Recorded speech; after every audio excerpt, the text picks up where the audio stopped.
Bonjour tout le monde. Ici Diane Rivard, conseillère responsable du dossier Développement et communication, en compagnie du conseiller responsable du dossier Urbanisme, M. Claude Frigon, et de l'inspectrice en urbanisme et en environnement, Patricia Cormier. Alors, ce balado numéro 4 vise à faire le point sur l'adoption de la dernière révision du plan d'urbanisme. Comme plusieurs d'entre vous le savent, le plan d'urbanisme et tous ses règlements associés ont été adoptés lors de la séance publique du 7 novembre dernier. Cette refonte visait notamment à établir une vision d'aménagement et à prioriser certaines orientations, en considération bien sûr des enjeux actuels. Il s'agit d'une démarche de longue haleine, ayant nécessité l'implication de plusieurs personnes dans cette révision. Tout d'abord, Patricia, peux-tu nous ramener un peu dans le passé? À quand date la dernière révision complète du plan? Bonjour Diane. En fait, une refonte partielle a été réalisée en 2010 dans le cadre de la concordance au schéma d'aménagement et de développement de la MRC de Masquinongé. Mais le plan d'urbanisme n'a pas fait l'objet d'une refonte complète depuis 2000. Il était temps. Maintenant, le travail de révision comme tel a débuté à quelle période exactement? Il a débuté au printemps 2021, donc comme tu l'as dit Diane, cette refonte a été un travail de longue haleine. Claude, comme conseiller responsable de ce dossier, tu sièges au CCU, au Conseil consultatif d'urbanisme. J'aimerais que tu nous parles des membres du CCU et de leur fonction dans ce comité. Bonjour Diane. Dans un premier temps, le CCU est composé de 5 à 6 membres, nommés par résolution du conseil municipal, et sont repartis de la façon suivante. Un membre du conseil municipal et 4 à 5 résidents du territoire de la municipalité, à l'exclusion des citoyens qui sont déjà membres du conseil municipal ou employés de la municipalité. Le CCU siège en séance ordinaire de façon générale, une fois par mois, le premier mercredi du mois, avec la possibilité de faire des séances extraordinaires sur demande. Le CCU n'a aucun pouvoir décisionnel. Il fait plutôt des recommandations au Conseil. Le CCU a pour mandat, premièrement, d'étudier et de soumettre des recommandations au Conseil municipal sur tout document et questions concernant l'urbanisme, le zonage, le lotissement et la construction, conformément à l'article 146 de la loi sur l'aménagement et l'urbanisme.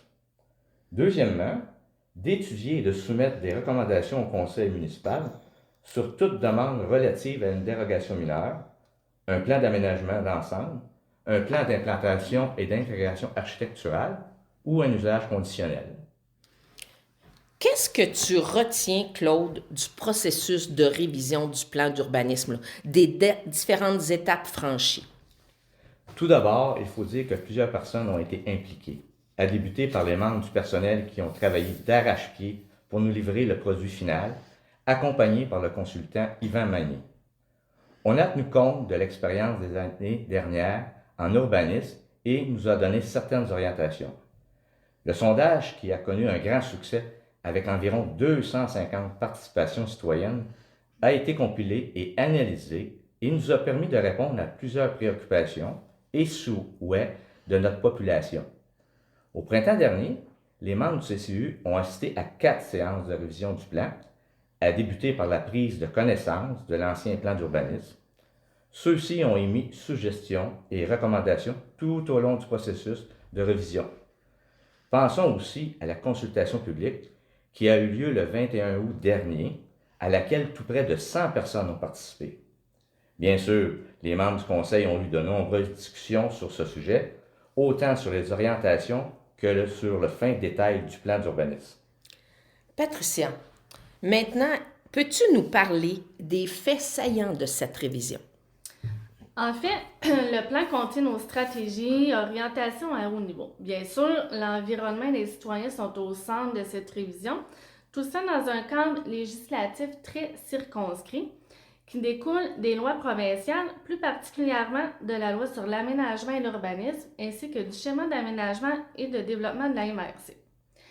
Cette révision a apporté certains changements significatifs, notamment au niveau de l'accessibilité à la résidence, au niveau de la superficie minimale autorisée pour le bâtiment principal qui a été réduite pour permettre les petites maisons, mais sans toutefois aller jusqu'à permettre les mini-maisons.